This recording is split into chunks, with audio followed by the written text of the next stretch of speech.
Espero que estén bien. Van a disculpar, pero lo primero, siempre el lunes tiene todo. Todos se acuerdan de hacer reunión. Bueno, vamos a continuar con el tema de anatomía radiológica. ¿Pueden ver la diapositiva? Sí, doctor. Sí, doctor. Ya, ok. Bueno, ya vimos lo que es anatomía radiológica de extremidad y cíngulo torácico. Vimos cíngulo pélvico y extremidad pélvica. Por favor, digan a sus compañeros que traten de estar puntuales. Ya no voy a admitir a nadie. Y ahora tocaría ver el tema de lo que es la anatomía radiológica en la columna.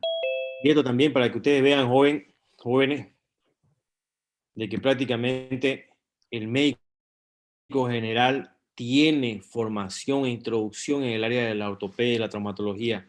Y es inadmisible que cuando lleguen a una emergencia, pues estén llamando al especialista para que les vea una radiografía donde es evidente un trazo de fractura o prácticamente no lo existe, ¿me entienden?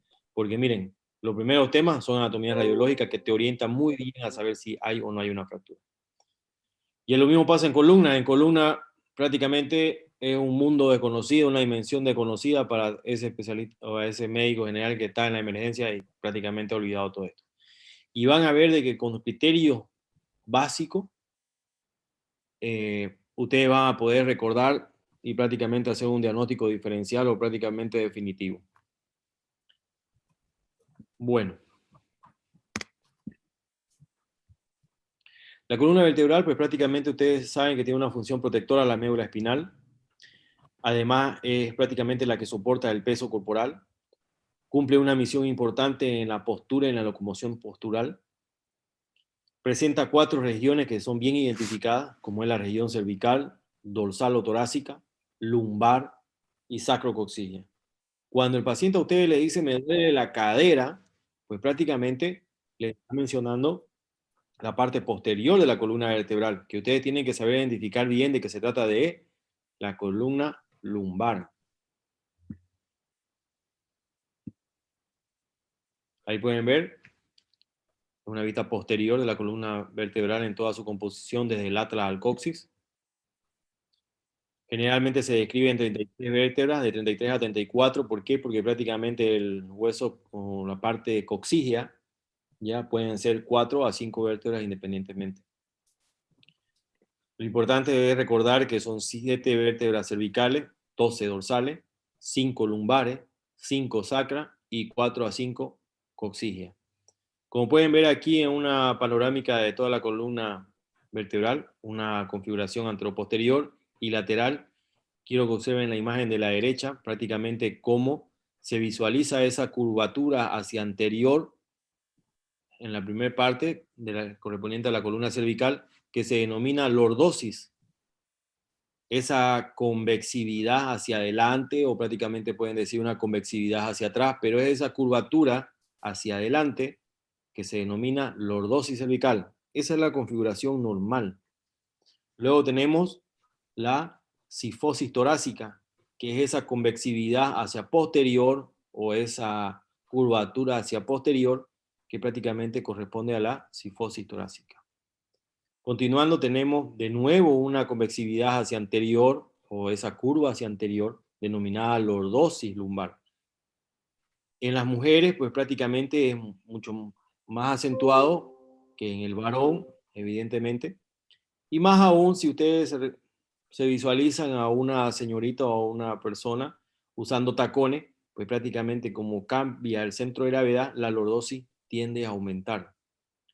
Luego tenemos la cifosis sacra y coxígea, que es prácticamente esa convexividad hacia posterior, prácticamente que no puede aumentar ni disminuir porque prácticamente ya están anquilosados y prácticamente articulados al cíngulo pélvico. Esto es muy importante que ustedes recuerden de que existen prácticamente curvaturas.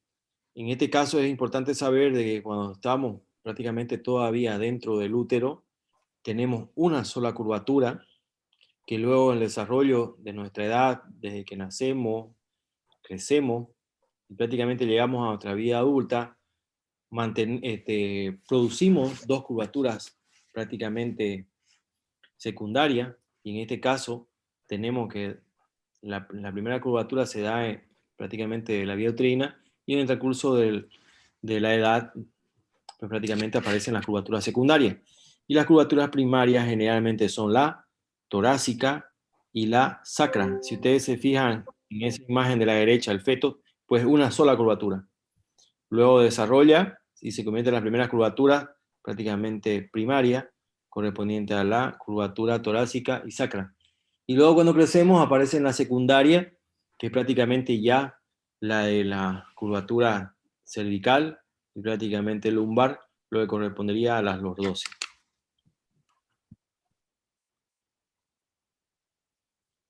Ahí tiene una forma resumida, las dos primeras o primarias, la torácica y la sacra, y la secundaria la cervical y lumbar. Muy bien. Tienen que saber también que existen anatomía y características por segmento o prácticamente por área, como cervical, dorsal, lumbar. Por ejemplo, cuando nos referimos a la columna cervical, tienen que saber de que generalmente es esa forma triangular con una apófisis espinosa prácticamente muy prominente, que sus forámenes, o sea, sus orificios a nivel de las ramas laterales, pues prácticamente las masas laterales, mejor dicho, sus apófisis laterales, son las únicas que poseen estos orificios para el paso de las arterias vertebrales. Generalmente tienen una superficie biselada en el cuerpo vertebral, tanto de su cara superior como inferior, lo que son denominadas las articulaciones neurocentrales de Luska. Algo muy importante también es ver que tienen forámenes raquídeos o conductos raquídeos, en este caso, triangulares. Y lo que decíamos de sus apófisis espinosas prominentes hacia posterior, pues prácticamente son bífidas. Ahí pueden ver una proyección lateral. Vean la prominencia de lo que es la apófisis espinosa. Una vista lateral. Cómo se puede ver la prominencia hacia posterior. Y entre sí las vértebras de cada región tienen características especiales. Por ejemplo, en el caso de la primera vértebra cervical, denominada atlas, pues prácticamente es una vértebra que carece, vean ustedes, de un cuerpo vertebral, pero sí posee masas laterales con carillas para las articulaciones atlanto-occipital y prácticamente atlanto-axial. Está formada por un arco anterior y un arco posterior. El arco anterior pues, prácticamente tiene un proceso anterior, como pueden ver, como una ligera apófisis saliente, y en su cara posterior de este arco anterior, pues tiene una carilla articular que va a alojar al proceso odontoide o apófisis odontoide de la segunda vértebra cervical. El arco posterior, su masa lateral presenta un surco que aloja prácticamente a la arteria vertebral, y conformando con el arco anterior tiene al foramen magno.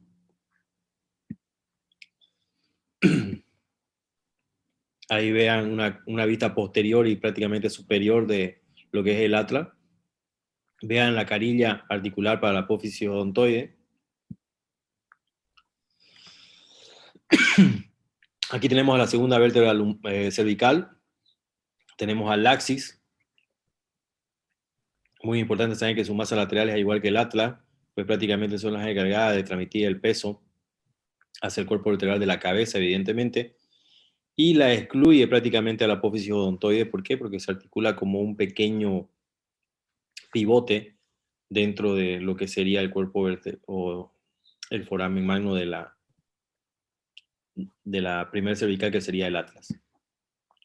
Una vista oblicua superior, vean ustedes las carillas laterales en sus masas laterales, los forámenes, vean la apófisis odontoide. Y luego la tercera, cuarta, quinta vértebra cervical, pues prácticamente son casi similares, a diferencia de su última vértebra cervical, la C7, que es prácticamente la vértebra prominens, no bífida, es prominente como el nombre lo dice, y su foramen prácticamente vertebral es pequeño o a veces inexistente. Ahí pueden ver prácticamente más pequeños los orificios laterales, es prominente prácticamente hacia posterior, lo que sería la apófisis espinosa. Ahora nos pasamos a la región torácica, también tienen características especiales, no son tan prominentes, prácticamente casi horizontalizadas como es a nivel de la vértebra cervical. Vean ustedes que es más inclinada y casi vertical. Los cuerpos vertebrales ya poseen dentro de sus masas laterales carillas articulares que van a alojar prácticamente la curvatura posterior de las costillas, mejor dicho, al igual que su cuerpo vertebral, como pueden ver en la imagen.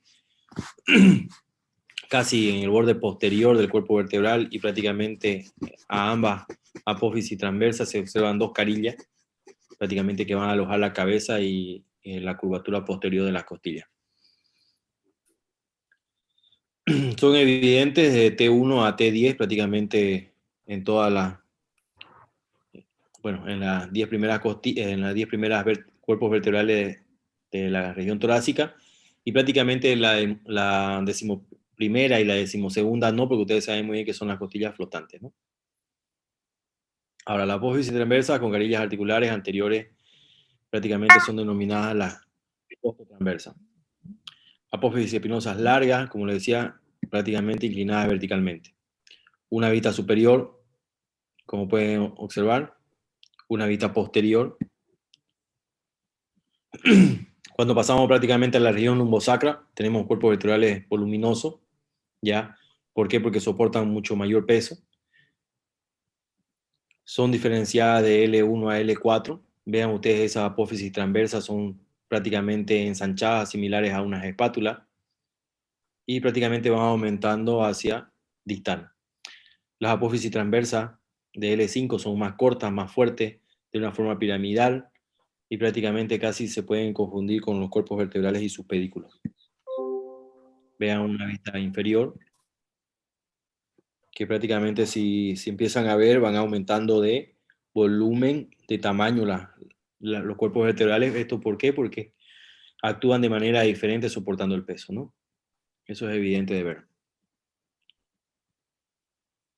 La región lumbosacra, pues prácticamente 5 vértebras fusionadas, superficie anterior cóncava, triangular.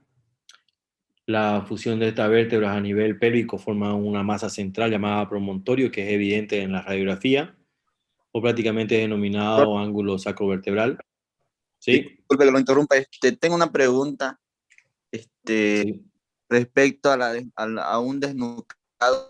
¿De qué parte o pasa en la región cervical para que ese paciente se muera? O sea, ¿cuál es el daño? No entiendo. No se escuchó bien tu pregunta.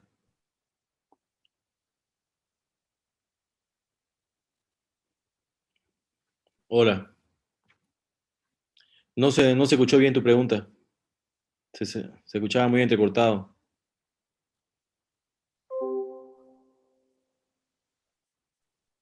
Bueno, continuemos entonces. Prácticamente el cuerpo vertebral del sacro, pues prácticamente de su vértebra fusionada, se dejan evidenciar a nivel anterior 8 orificios anteriores por los cuales van a emerger los nervios sacro anteriores primarios, y también pueden prácticamente estos mismos orificios comunicarse hacia posterior para prácticamente permitir la salida de los nervios sacros posteriores primarios. Si ustedes se dan cuenta, son cuerpos vertebrales que prácticamente se han fusionado, y los agujeros de conjunción que forman generalmente una vértebra con otra, pues prácticamente aquí están fusionados y dejan estos orificios tanto anteriores como posteriores.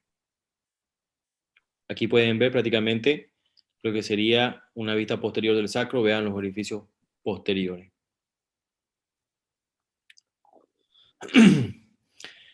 Aquí vean una imagen lateral. Lo que llama la atención son esas carillas superiores de las masas laterales que conforman las aletas del sacro.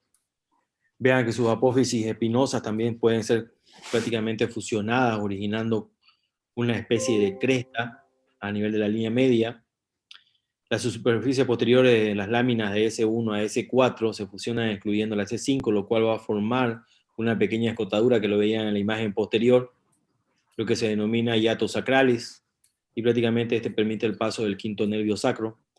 Y van a ver cuando hagan anestesio que prácticamente en los niños las anestesias raquídeas no se hace a nivel de L2, L3 como se hace en el adulto, sino que buscan este hiatus sacralis para hacer la anestesia raquídea. Lateralmente presenta una superficie, como ustedes ven, de forma auricular, pareciera una oreja, que es prácticamente la que aloja la articulación sacroiliaca. Aquí podemos ver la última región de la columna cervical, lo que sería la región coxígea. Pueden ver esas 4 vértebras fusionadas en forma triangular, que prácticamente son o que conforman el suelo de la pelvis. Ahí pueden ver una vista posterior, generalmente, como decíamos, con una convexividad hacia posterior. Ahora, radiológicamente, ¿cómo se vería esto? Si empezamos por segmento, a nivel de lo que sería una radiografía anteroposterior de columna cervical, pues ustedes tienen que ver de que el paciente prácticamente está parado dentro del colimador, y como pueden ir leyendo, pues prácticamente existen superficies anatómicas que ahí prácticamente le están mostrando qué es lo que están viendo. Por ejemplo,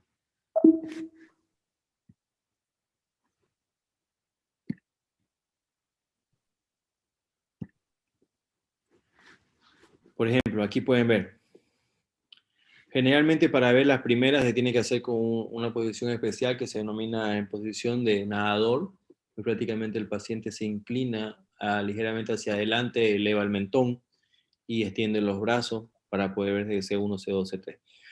Pero aquí pueden ver el cuerpo vertebral prácticamente de C4, el espacio que se forma entre una y otra vértebra, pues prácticamente se denomina espacio intervertebral correspondiente al disco intervertebral. Luego, bueno, por interposición pueden ver esta imagen ligeramente borroneada que corresponde a una vía aérea, en este caso a la tráquea, ¿no? Ahora, ustedes saben que posterior y sobre la línea media van a existir la apófisis espinosa, y en este caso le está mostrando que esa imagen circunferencial bien centrada sobre una línea media, pues corresponde a las apófisis espinosas o procesos espinosos. Ustedes saben muy bien que los cuerpos vertebrales están unidos a las masas laterales o apófisis laterales a través de un pedículo. Ese pedículo también lo pueden ver a ambos lados de las apófisis espinosas. Pedículo, como está evidenciado. Delimitada prácticamente por la aparición de la primera costilla, tendrían ustedes al cuerpo de la séptima cervical. Y posterior y articulándose con la primera costilla, pues prácticamente tuvieran al cuerpo de la primera torácica.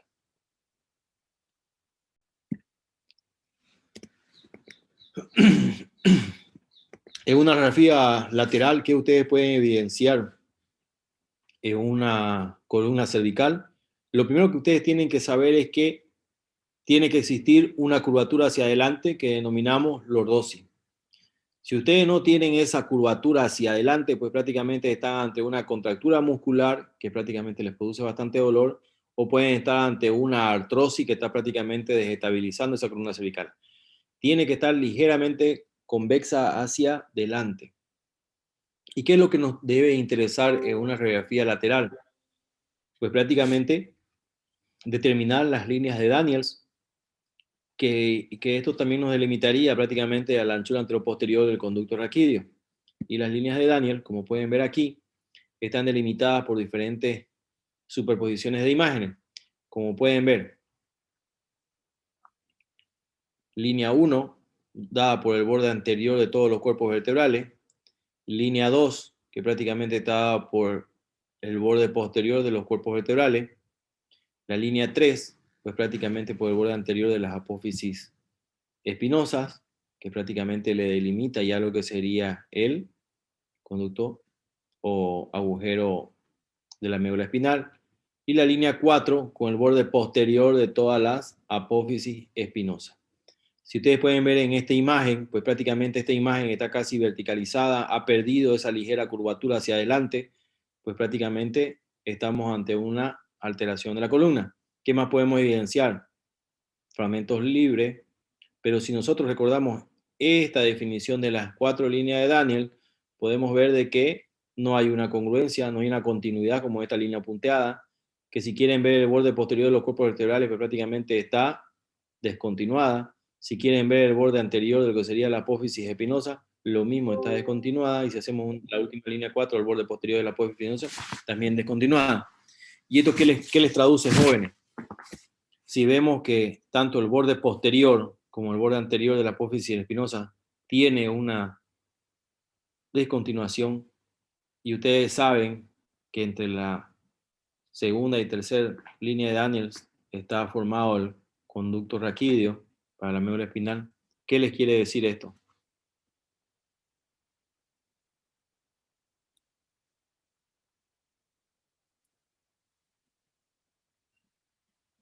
¿Qué les quiere decir, jóvenes, esto?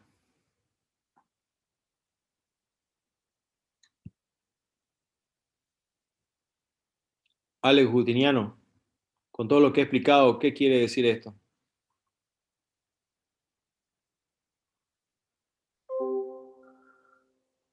Alex Justiniano. Doctor, buen día. Buen día. ¿Qué quiero decir con todo esto que he explicado? Sobre las líneas de Daniels. Eh,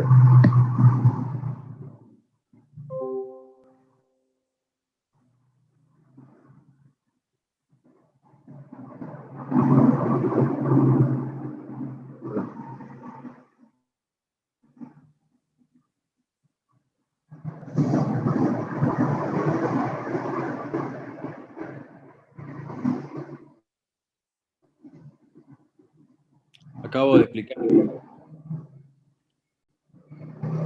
y que se escuchan entrecortados, doctor, por internet y por parte de la audiencia.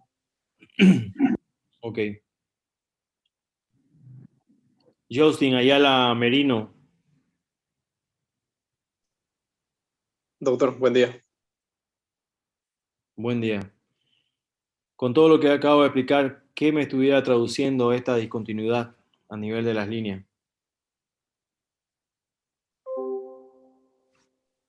Que no hay una congruencia, doctor, de la curvatura.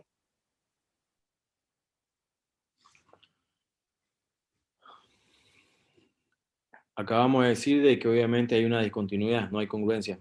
Pero ¿qué traduciría eso? Si ya dijimos que entre la segunda y la tercera prácticamente está delimitado el conducto medular, conducto raquídeo, y si tenemos esta discontinuidad, ¿qué puede haber pasado ahí?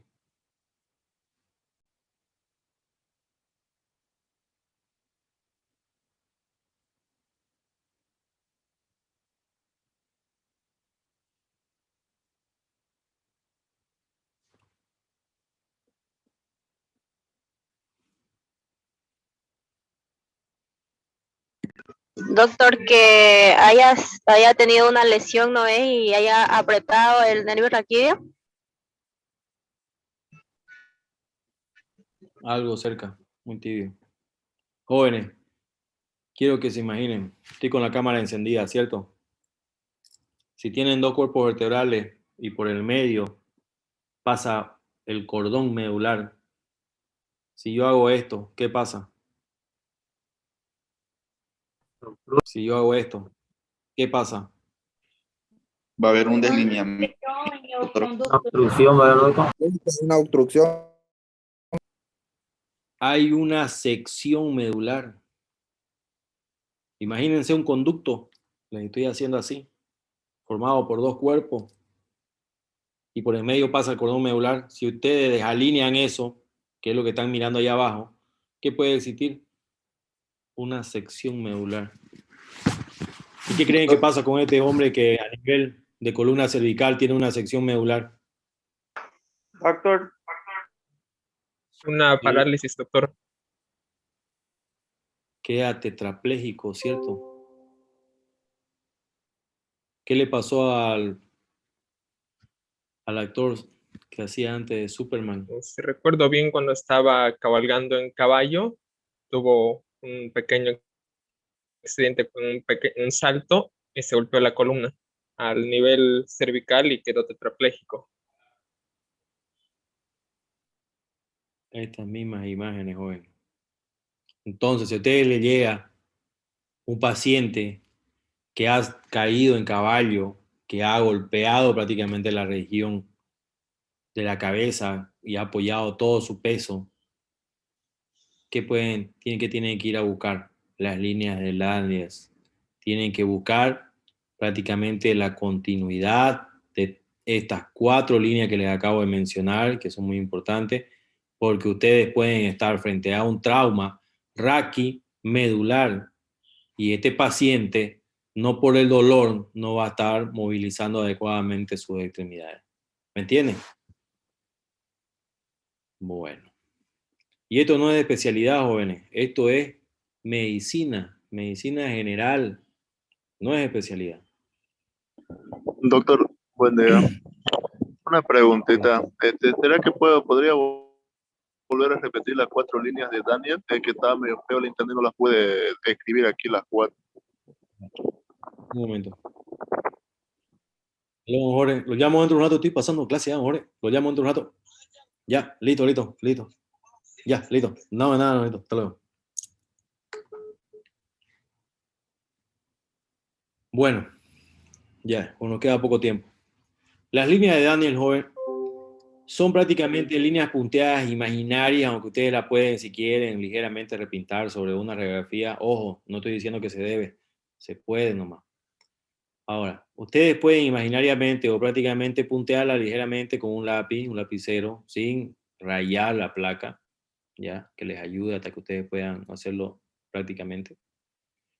El borde anterior del cuerpo vertebral, línea 1. El borde posterior del cuerpo vertebral, línea 2. El borde anterior de lo que sería la apófisis espinosa. Y el borde posterior tangencial prácticamente a todas las apófisis espinosas. Esto hablando de la región cervical.